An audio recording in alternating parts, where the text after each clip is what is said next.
If we wanted to take a picture of a snapshot of where the world is at the end of this year, it's not a particularly positive image, but it would be something like this. There's a general sense around us that something is going on, that things are not as they should be, and a lot of concern and issues around what that is and why it might be, and where the world is headed, what's it all about.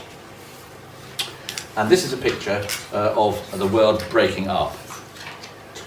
For the last, all of my lifetime essentially, we've been living in a paradigm which is about globalization. It's about the whole world working together since the two major world wars in terms of never letting that happen again, building institutions like the United Nations, globalizing the world, not just politically but economically, and in all the ways that we can, to build the brotherhood of man, if you like, and work together for the greater good. And this has been a project which has been ongoing for many years. The European project is an example, all my lifetime, actually, and it's been proceeding very, very positively. There's been a lot of prosperity for economically, for example, because of these things. But for one reason or another, very rapidly in actual fact, in the last couple of years, only in the last couple of years, this vision has started to crumble, started to break up. The first kind of shock of this idea came in, I hate to remind you of, which is Brexit, which happened only two years ago. This was the first result of nationalism. So this is the uprise of nationalism against the idea of globalization. Those two were always in tension as to whether we should work together or whether we should look after our own interests, and migration particularly has been the catalyst which has unleashed a lot of these nationalist feelings, and Brexit was an example of that. And as we know, this is about carving off or dividing Britain from Europe, starting to break up that vision in Europe. And across Europe we are starting to see the uprise of some of these right-wing nationalist anarchists coming out onto the street. We've seen in Italy, even in Sweden, but here now in France, to speak out, to stand up against particularly migration in actual fact. But essentially the idea is to look after your own interests and to make the division very clear. So this kind of earthquake, these kind of breaking up forces are very much in play as we reach the end of the year.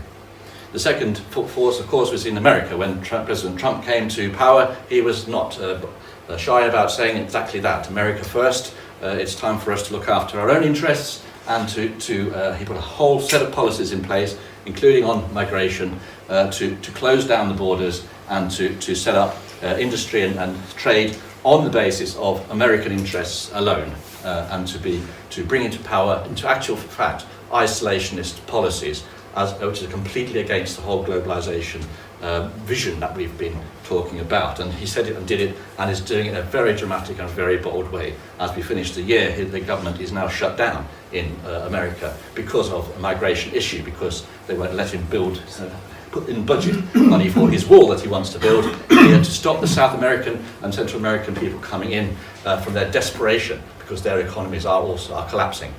And he's holding out on that issue, for example. So another example of the division and breaking up of our political world.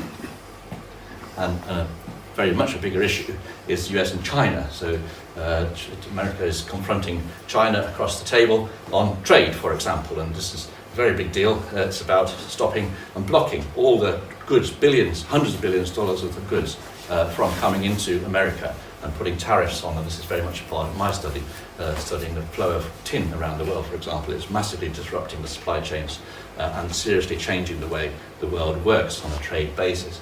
They're working at the moment on negotiations with a threat that in January he will raise the tariffs to 25%, for example. So this is a big deal. There's also a currency war going on between the US dollar and the yen, all sorts of divisions. There's also a lot of hardware in the South China Sea facing off America against China. So this is a big deal, and this is another example of the breaking up of globalization in a very big way indeed. Russia too is active and is agitating in every way it can to expand its influence and borders. Here in Ukraine is a Ukrainian general showing the deployment, massive build-up of Russian troops around the Ukrainian border. There's a serious possibility that Russia will invade Ukraine quite shortly, for example.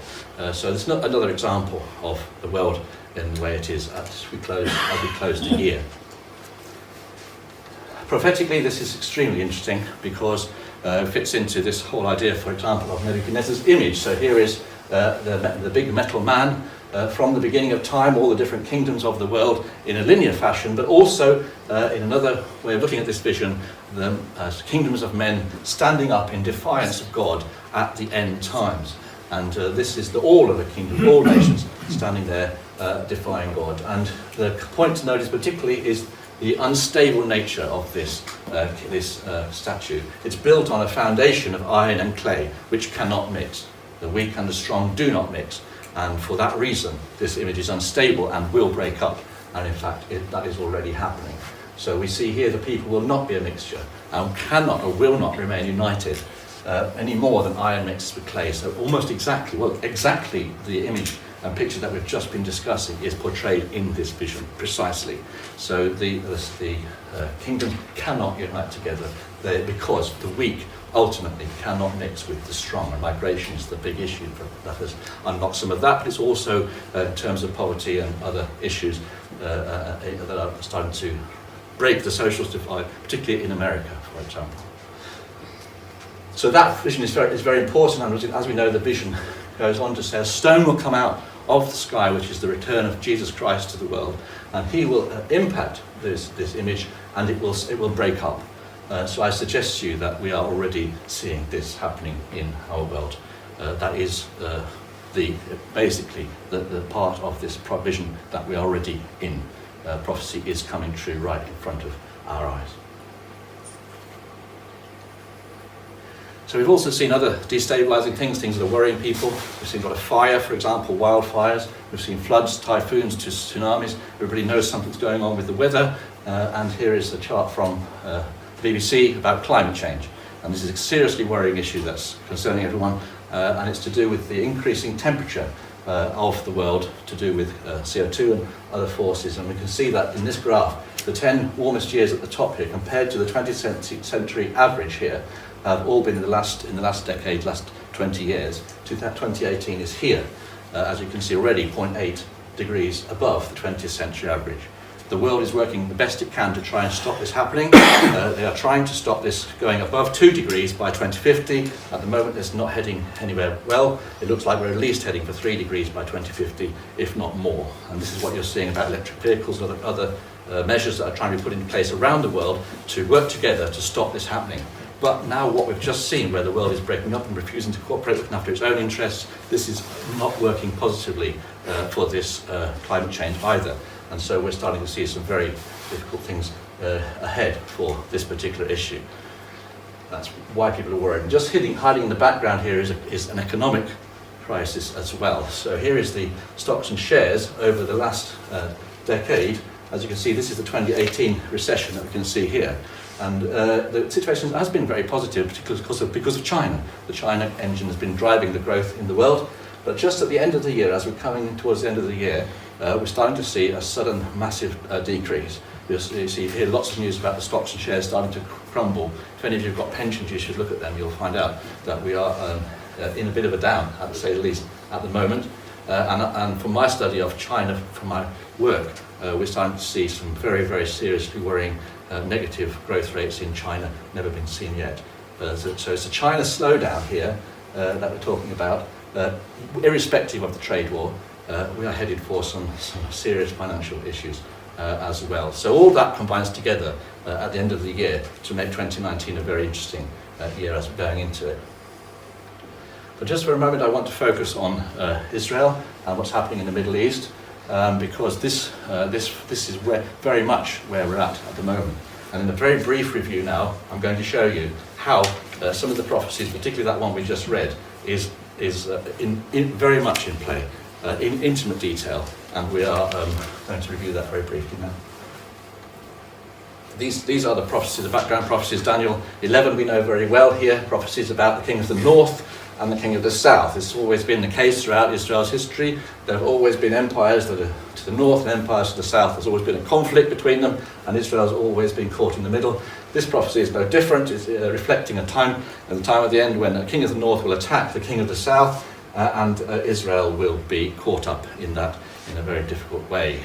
And we just read the prophecy from Ezekiel, which describes this in even more detail. So it describes the king of the north. It even describes who the king of the north people are, who are part of this composite king of the north. And all of the different players have been listed in the passage we read, and we'll just look at them very briefly now. So the scripture says very clearly that at the time of the end, in this area to the north of Israel, in Syria and surrounding area, a confederacy, a group of nations will come, and they will be militant, and they will work together, and eventually they will attack Israel. That's what you just read, and that is exactly what has happened in the last 5 or 10 years precisely. So the Syrian war is a very complex war, and it's described very briefly here on this chart. The main reason why the nations have come together is partly because of the Arab Spring, partly because of the effect of that in terms of Assad and the rebels in Syria, but secondly, added on to that, the effect of ISIS, which you see there in black, was to build this supposed Islamic empire, and so this drew in all the nations of the world to this arena. Probably there are all nations of the world, even China, are represented in this conflict. And so this is precisely what Scripture tells us, and this is the reason. This is a detail here that we have. Raqqa there was where the ISIS capital was. In yellow there we have, in orange there we have Turkey, who entered the fray from the north. Here we have the Kurdish forces in blue, supported by America, which were the main force to get rid of ISIS here. Here we see Russia intervening, coming in from a port in Latakia, bringing in a lot of hardware and support there. Here we see mainly Iran coming in from across here. So Iran has for many years wanted to occupy this territory, mainly to attack Israel, but has not been able to because Iraq is here. But it's used this opportunity to come through Iraq and to make this land bridge across here, linking up with Lebanese Hezbollah in this kind of arc here, transferring weapons and forces into this arena. Israel has tried to disrupt that and is still trying to do that, and America has tried to disrupt that coming in here. Just briefly a map of the dynamics of the war, but without going this in any detail, we can label these here roughly, if we take the ancient territories that we're talking about, something like this. This is very clear. Definitely Persia here, and this area is here. So that's from our prophecy. And the territory of Tyre and Sidon from another prophecy very well fits the Lebanese aspect of this conflict. So we can go through that and put those labels on it. What we're seeing here is something very dramatic has happened in the last 2 weeks.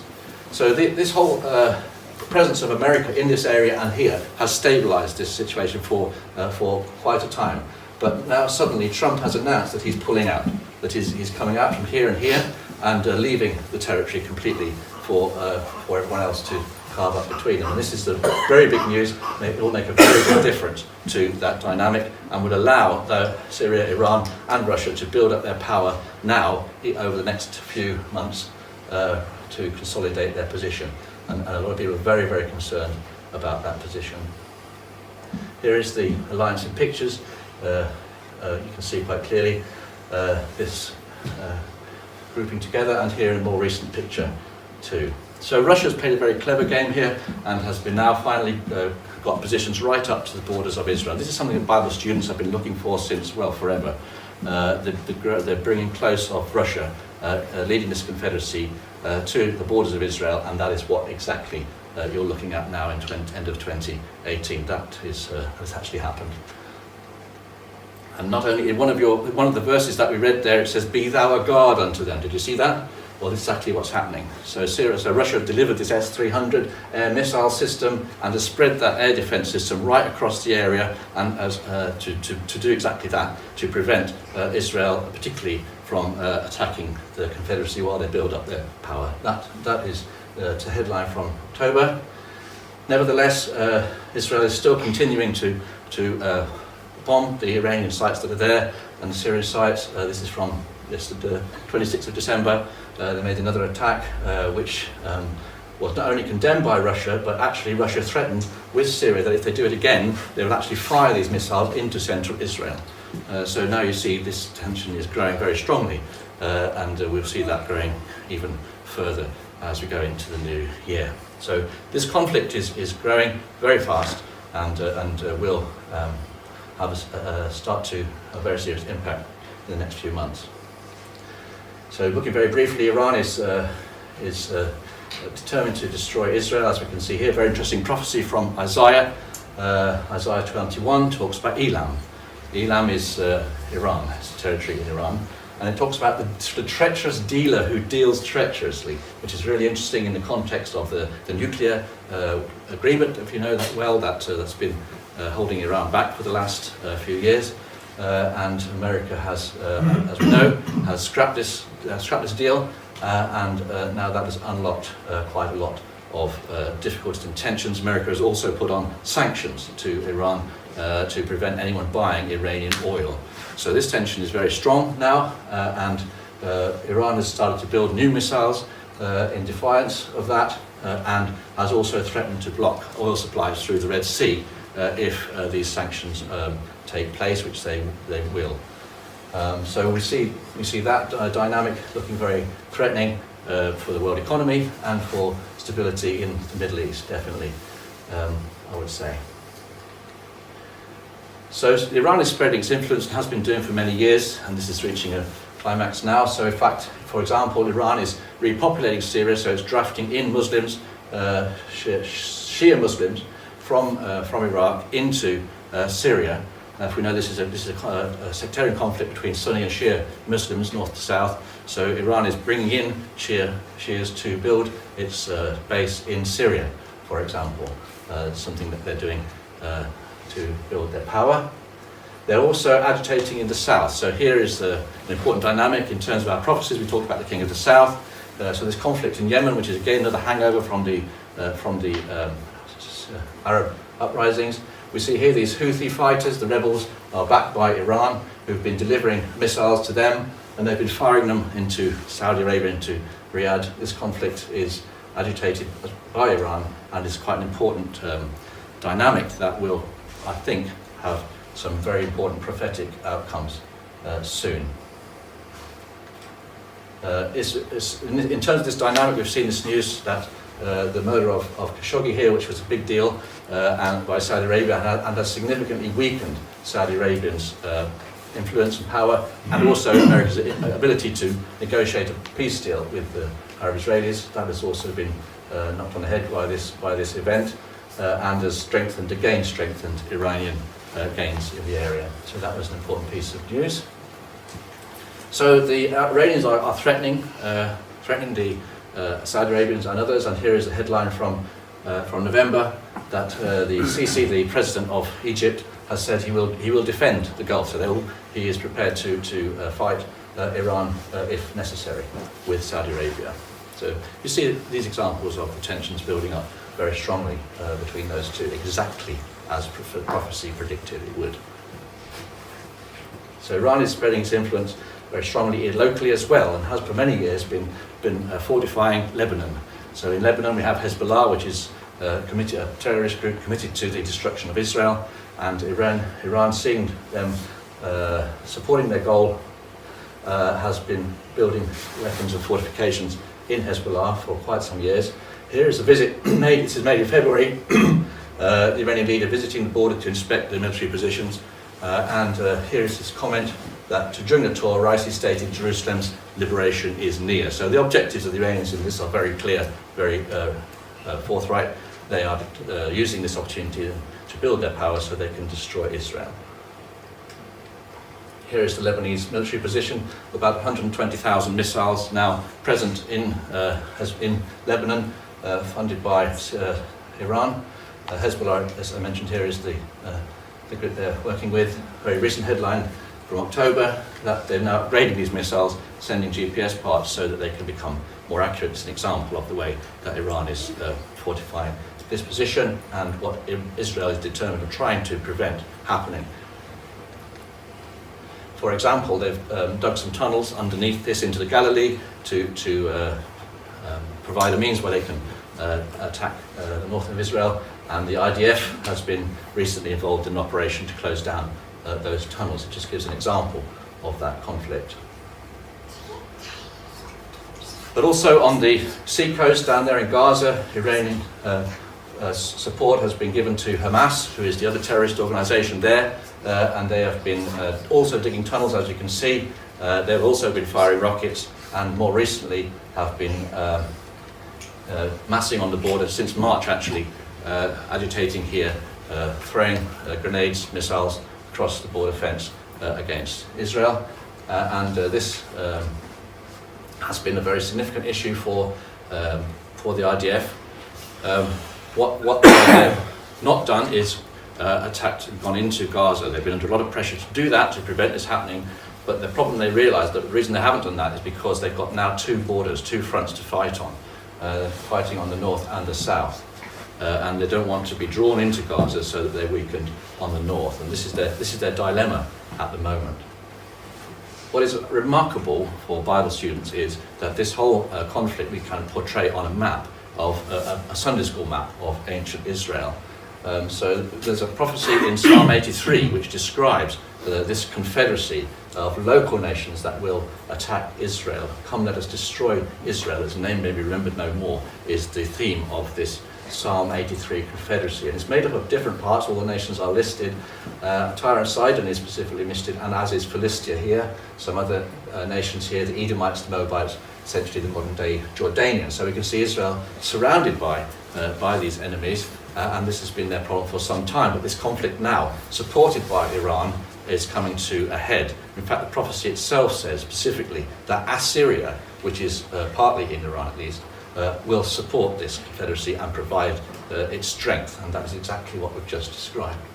What is remarkable is that in Isaiah chapter 9, there's a prophecy, this is Syria here, there's a prophecy which, verse 12, describes this situation in exact detail.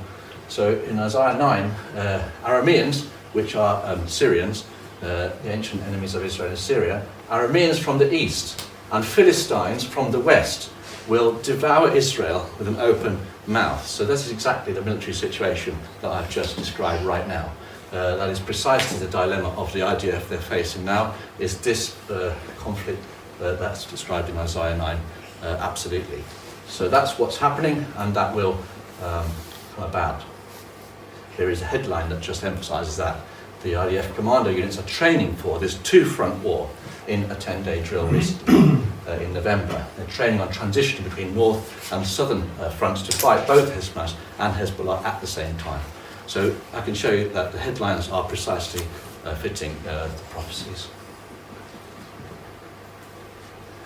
So that is a brief review of the year and where we are today. So 2019 does look like on all these fronts a very interesting year as we go into the new year. If we had virtual reality glasses, we would like to look into the future and say, okay, well, what happens next? Well, that's another talk, of course. But if we wanted to summarise, it also would not be a very positive picture. The prophecies continue to describe the destruction and desolation of Israel and Jerusalem in particular. And some of our recent readings, in fact, from Zechariah, have just given this some of these dreadful prophecies. 2/3 will be struck down and perish, 1/3 will be left put into the fire, for example. Jerusalem will be destroyed, the next verse, Zechariah 14 says, and the people will go into exile. Foreigners, this is prophecy from Isaiah, Obadiah, entered his gates, they cast lots for Jerusalem. And this is a condemnation of the Palestinian people, the Jordanians particularly, who are voting over their brethren, for example. So this is just a couple of snapshots of what lies ahead. It's not that positive. If you read Zephaniah, the whole world will be consumed by the fire of God's jealous anger. Jesus is coming, and is coming in judgment, as we must be aware of that. And he will be here, and eventually, in the end, the Lord will be king over all the earth for which we pray.